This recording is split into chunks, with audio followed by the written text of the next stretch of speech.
Hola, ¿qué tal? Ya estamos aquí de regreso.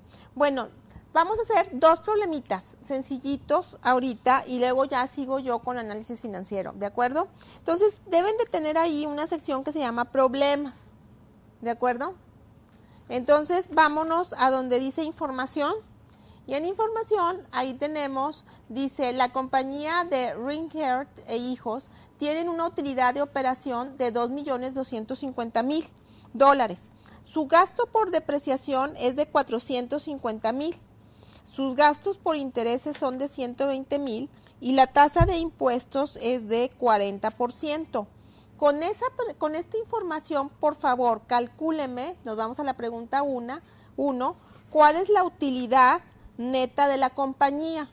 Y vamos a hacer la pregunta 2, que es la que sigue, que dice, ¿cuál es su flujo neto de efectivo? Entonces, háganme esos dos problemas, 4 minutos, 2 minutos por problema. Pueden consultar sus apuntes vistos, ¿ok?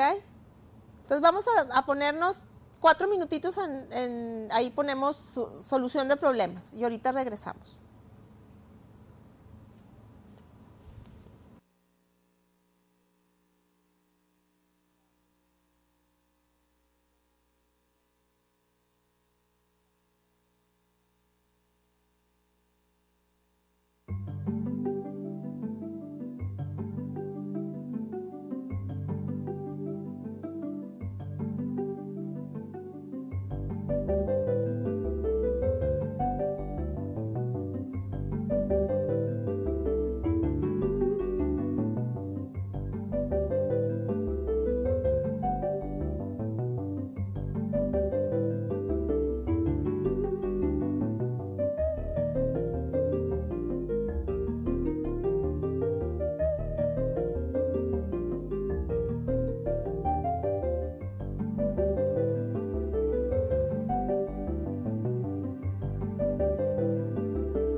Muy bien, ya estamos aquí de vuelta. Entonces, volviendo a leer el problema, nos está diciendo que esta compañía tiene una utilidad de operación de 2.250.000, que les dije que era la más importante que teníamos que calcular. Tenía un gasto por depreciación de 450.000, gastos por intereses de 120.000 y la tasa de impuestos del 40%. Y la primera pregunta es, ¿cuál es la utilidad neta de la compañía? Entonces, ¿de qué numerito vamos a partir? De la utilidad de operación. Pero ya sabemos, por ejemplo, que si nos está preguntando la utilidad neta de la compañía, no necesitamos el gasto para nada de depreciación. Por lo tanto, estamos haciendo una operación del estado de resultados. Por lo tanto, de la utilidad de operación, ¿cuál sí le tenemos que quitar como gasto? El gasto por interés. Entonces, el gasto por interés es de $120.000. Eso nos da que la utilidad antes de impuestos, aquí si me van pasando a mí, por favor, acá varillo, yo creí que la estaban pasando. Acá la está. Entonces, como decía, miren, entonces estamos partiendo de la utilidad de operación. Nos pregunta la utilidad neta de la compañía. Partimos de la utilidad de operación y entonces tenemos que calcular o ajustar por gastos por interés. Los gastos por interés son de 120.000. ¿De acuerdo?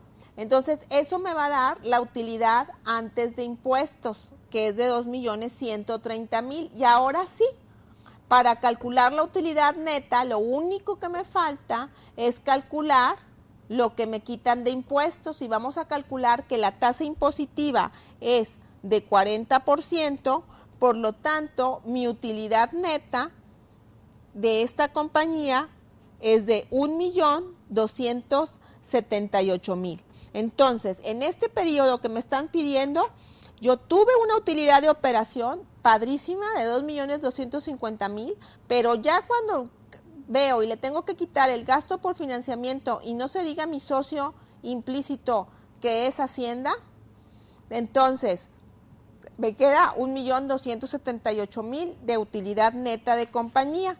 Y ahora sí me dice, oye, bueno, la pregunta 2 me dice, dime cuál es el flujo neto de efectivo.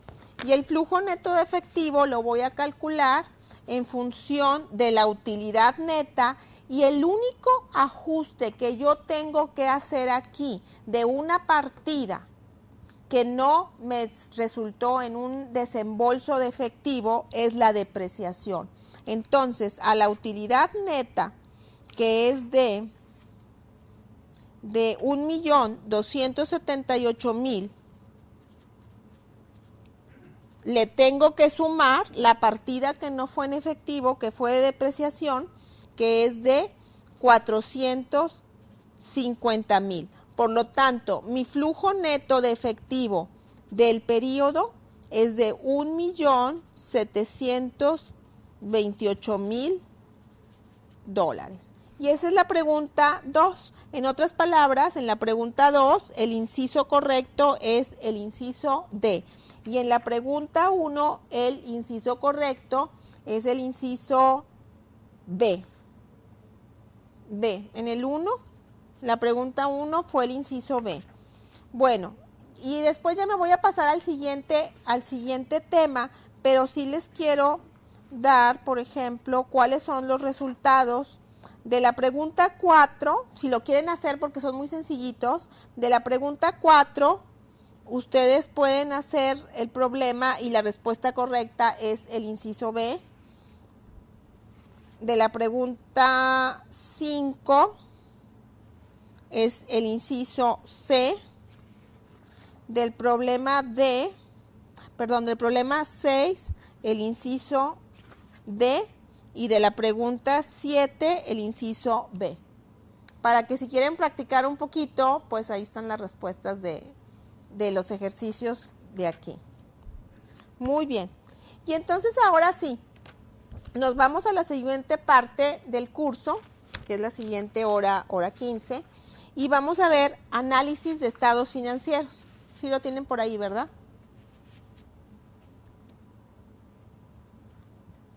Ok, entonces, bueno, pues ya les dije algunos cálculos, entonces ahora vamos a ver análisis de estados financieros y nos vamos al objetivo El objetivo es comprender el uso de la información financiera que les dan los estados financieros y así evalúen ustedes el desempeño pasado de la empresa y en base a esa información puedan ustedes realizar una planeación tomando en cuenta el riesgo del negocio. Ojo, ahí les pongo algo que es bien subjetivo. Eso, el riesgo del negocio es el expertise de ustedes. ¿Ok? Sus números tienen que reflejar eso. Y eso nada más lo saben ustedes. ¿De acuerdo? Bueno, entonces los temas que voy a ver esta tarde son análisis de razones financieras, efectos del mejoramiento de esas razones, limitaciones y como siempre les digo, hay factores que ustedes tienen que conocer. Los estados financieros solos ni son buenos ni son malos, simplemente son números. Y ustedes tienen que saber qué dice. ¿Ok? Entonces, ¿para qué me sirve el análisis de razones financieras? Si nos vamos a la siguiente filminas, ahí les digo. Bueno, pues las razones facilitan la comparación en el tiempo, si voy mejorando o si voy empeorando. Ahorita les puse una razón que era ROIC, el Return Over Investment. Bueno, pues voy mejorando o voy empeorando. ¿De acuerdo? Entonces, me sirve para ir haciendo esa comparación a través del tiempo de mi propia compañía y también les dije, siempre compárense con las compañías de su mismo giro. ¿Por qué? Porque de alguna manera si salen mejor que ustedes, quiere decir que están haciendo algo mejor que ustedes. Y es su competencia. Y tarde que temprano, si están haciendo algo mejor que ustedes, les van a ganar.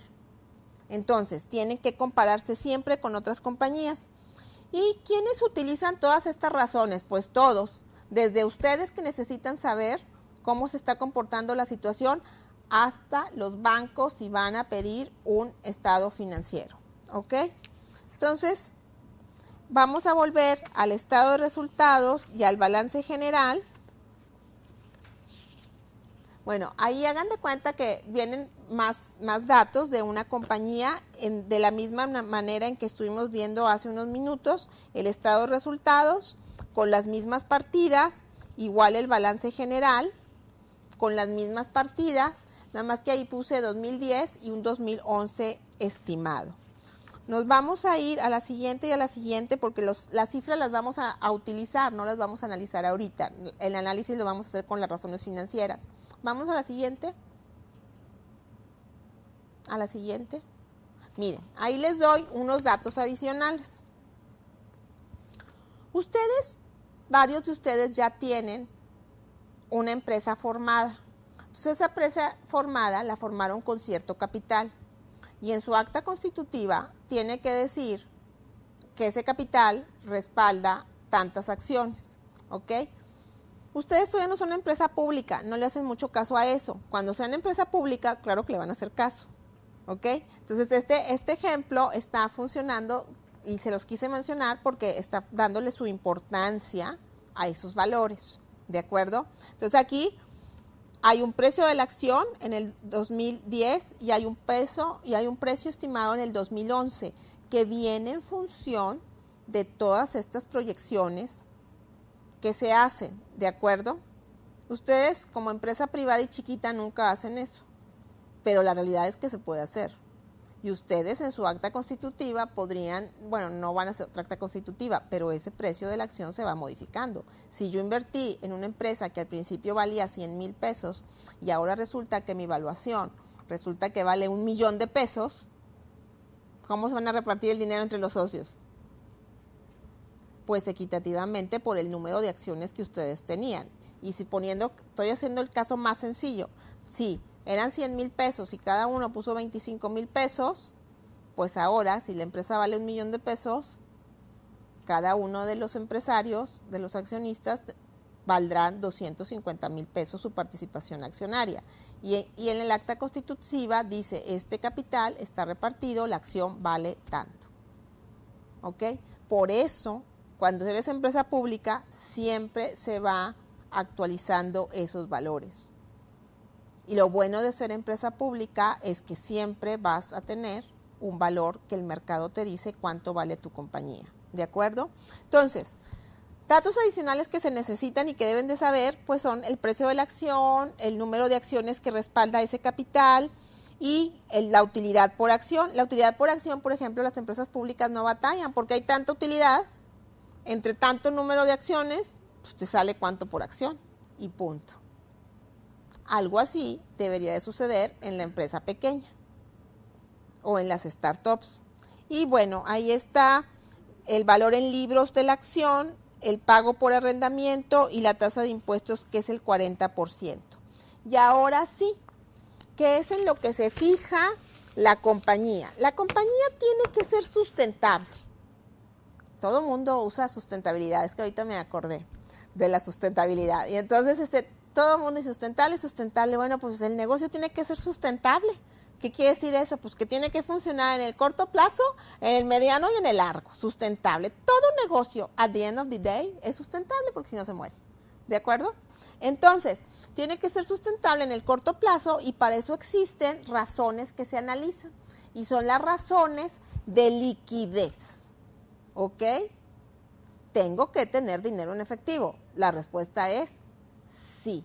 ¿Por qué? Porque tengo compromisos en el corto plazo y tengo que darles frente. Entonces, tengo proveedores a los que les tengo que pagar rápidamente, o sea, en el corto plazo. ¿De acuerdo? Entonces, aquí voy a estar manejando año 2010, año 2011. Y aquí tenemos, por ejemplo, en la siguiente, tenemos las razones que vamos a estar utilizando. Entonces aquí voy a estar usando como una tablita. Y entonces, las razones de liquidez, que es para corto plazo, hay una que es muy famosa, que es la prueba del ácido. ¿Ok? Entonces, vamos a utilizar prueba del ácido y la razón de circulante. Y entonces para eso vamos a necesitar el balance general y las cuentas.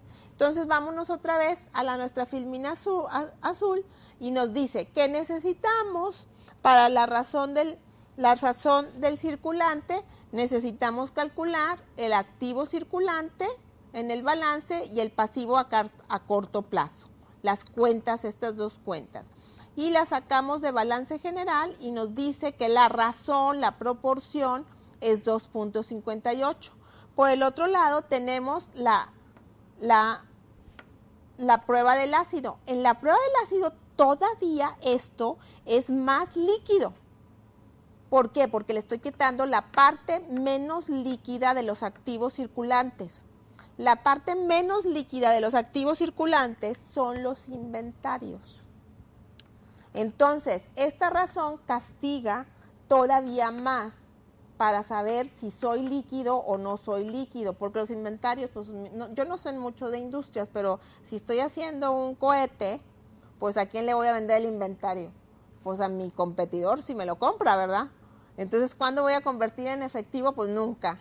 Entonces, esta prueba del ácido todavía la castiga más y dice, ok, tu razón de liquidez es 0.93, lo cual pues es menor que 2.58. Entonces, ¿cómo está esta situación? Vámonos a la siguiente filmina. Y en la siguiente filmina, fíjense qué hago. 2009, 2010 y el estimado. Siempre. O sea, los financieros siempre tenemos que estar bien abusados de lo que está pasando. Entonces, ¿qué ha pasado con la razón? Pues se fue para abajo, ¿verdad? Entonces, como se fue para abajo, pues yo estoy poniendo aquí en el estimado, pues yo voy a exigir a mis administradores a ver qué está pasando y todo, y vamos a mejorar. Entonces, por eso pongo aquí, se espera que mejore. ¿Por qué? Porque ha ido para abajo, pero aparte me está diciendo que soy menos líquido que la industria. ¿Sí? En la prueba del ácido casi estoy igual, pero soy un poquito menos líquido que la industria. ¿De acuerdo? Entonces, así se va analizando razón por razón, tanto en la del circulante como en la prueba del ácido. ¿Comprendida? Esta es bien sencillita. Bueno, ahora, A nosotros los financieros nos encanta, igual que a todo el mundo, los ingenieros, siempre hablamos de eficiencia y de producción, ¿verdad? Los ingenieros, bueno, pues igualito acá en finanzas. Ok, hay que ser muy eficientes con lo que compramos. ¿Ok? La máquina que compramos, ¿me está dando rendimiento o no? Esa es la siguiente pregunta que nos hacemos en las siguientes razones, que son las razones de utilización de activos. Las razones de utilización de activos me están diciendo qué tan eficientemente se utilizan los activos. ¿Cómo voy a querer yo usar? Pues lo más, o sea, vamos a sacarle jugo a los activos. Entonces la razón es mejor entre más alta sea. Igual que en la otra, o sea, la otra mayor, mejor. ¿De acuerdo? Y entonces, aquí te está diciendo, voy a obtener qué tan eficientemente se utilizan los activos o cuánto obtiene la compañía en ventas por cada peso invertido en activos. Y para eso voy a utilizar, para lo primero, para contestar la primera pregunta, voy a utilizar la razón de rotación de inventarios. ¿Qué me conviene como administrador? Casi no tener inventarios. Pero si necesito tener inventarios, más vale que me deshaga de ellos rápidamente. A eso se le llama rotación de inventarios. Ustedes seguramente, hace mucho tiempo, ustedes son mucho más jóvenes que yo, pero era súper padre todo el sistema de just in time que los japoneses hicieron. ¿Por qué crees que hicieron eso? Porque bajan costos increíblemente. El capital neto de trabajo se eficientiza muchísimo y hacen toda una cadena padrísima con los proveedores. Entonces, el just in time tiene sus motivos administrativos, aparte pues de que la rapidez y lo que ustedes quieran, pero nace como una razón administrativa. ¿De acuerdo? Entonces, vamos a ver en el ejemplo que sigue, vamos a ver la de rotación de inventarios, ahí nos quedamos. Entonces, rotación de inventarios, ventas sobre inventarios. Más grande la razón, mejor. Menos inventarios, vendo más, estoy gastando menos en todo lo que es guardar inventarios y comprando menos, ¿ok? Menos desperdicios y todo. Por lo tanto, la rotación de inventarios con los números que me dan es 4.1. Otra vez, ¿qué tengo? Ando por debajo de la industria. Entonces, esto hay que mejorarlo con la persona que es responsable de inventarios. Vámonos aquí a las conclusiones que ponemos. Dice, bueno, pues ¿qué veo? Que se encuentra por debajo del promedio. Por lo tanto, me está diciendo que la compañía tiene inventarios. O está comprando demasiado inventario, o aquí puse, a lo mejor me estoy quedando con inventario obsoleto. Manejo deficiente de inventarios. Y aparte, con los numeritos que estoy manejando aquí, no veo cómo lo voy a mejorar. ¿Sí? Entonces, ese es un punto de atención. Entonces, este es un indicador de eficiencia. ¿Para qué otra cosa tengo que ser bueno? Para cobrar. Yo soy muy mala para cobrar en general, pero tengo amigos que son buenísimos. O sea, puedo vender muchísimo, pero la venta formalmente no es venta hasta que se cobra. ¿Ok? Lo demás son promesas de venta. Por lo tanto, para la otra cosa que tengo que ser muy buena como empresaria es para poder cobrar y debo de cobrar rapidito. ¿Ok? ¿Por qué? Porque si yo tengo efectivo, yo ya tengo las decisiones para invertirlo en otra cosa, para inclusive si soy una empresa grande, ¿qué hago? Lo invierto en lo que yo quiera. ¿Se acuerdan que tenía inversiones temporales y les dije que en las empresas grandes ganaban mucho por eso? Las empresas grandes cobran rápido. ¿Por qué? Porque tener el efectivo es eficiente. Y entonces aquí, por ejemplo, estoy viendo este indicador, que es cuentas por cobrar entre ventas diarias. Entonces, ¿cuántas cuentas por cobrar tengo? Tengo 878 por día. Entonces, ventas entre 365, es la formulita, ventas diarias, 7,036 entre 365. Mi rotación de cuentas por cobrar es de 45.5. Aquí el indicador, ¿cuándo es mejor? Pues cuando es menos. me tardo menos. Entonces, híjole, me tardo 45.5 días en cobrar. Andamos mal. Bueno, las pequeñas empresas andan peor, porque recuerden siempre que el grande tiene ventaja de negociación. ¿De acuerdo? Entonces, generalmente ustedes han visto, y es un problema y no me da pena decirlo, lo hemos presentado en muchos documentos de investigación y con todo mundo, o sea, la mejor fuente de financiamiento para las empresas grandes, los proveedores, las empresas pequeñas. Por decir, la mayoría del financiamiento que existe en este país es porque las empresas se financian de las otras, más pequeñas. Y las pequeñas por eso tienen que andar pidiendo a Nacional Financiera que les preste. ¿Por qué? Porque no tienen capital neto de trabajo. ¿Por qué? Porque no les pagan. Esa es la bronca. Entonces, esas son cosas pero bien interesantes que deben de saber manejar muy bien en la parte de negociación. ¿De acuerdo? Entonces, ¿ustedes necesitan dinero en efectivo? Sí, para operar, sí. Entonces, tárdense lo menos posible en cobrar, porque ese es un indicador de eficiencia y van a poder tomar decisiones más óptimas si tienen el efectivo, ¿de acuerdo? Entonces, en los otros índices, o sea, se fijan que tienen que interpretar, tienen que interpretar la razón, entonces aquí la razón menos es mejor, ¿de acuerdo? Entonces, veo otra vez mi tendencia. Si nos vamos a la siguiente filmina, veo otra vez mi tendencia. Mi tendencia es, me tardaba 37, 39 y ahora 45. O sea, voy para atrás y aparte la industria anda en 32. Entonces aquí pongo, la compañía tarda en cobrar y la situación empeora. En otras palabras, necesito tener una mejor política de créditos. ¿De acuerdo? Entonces, más vale que tengan un buen administrador o se asocien con un buen administrador, ¿de acuerdo? Esas son cosas bien sencillitas, pero me gustan mucho porque ya son la práctica. Tienen que saber cobrar.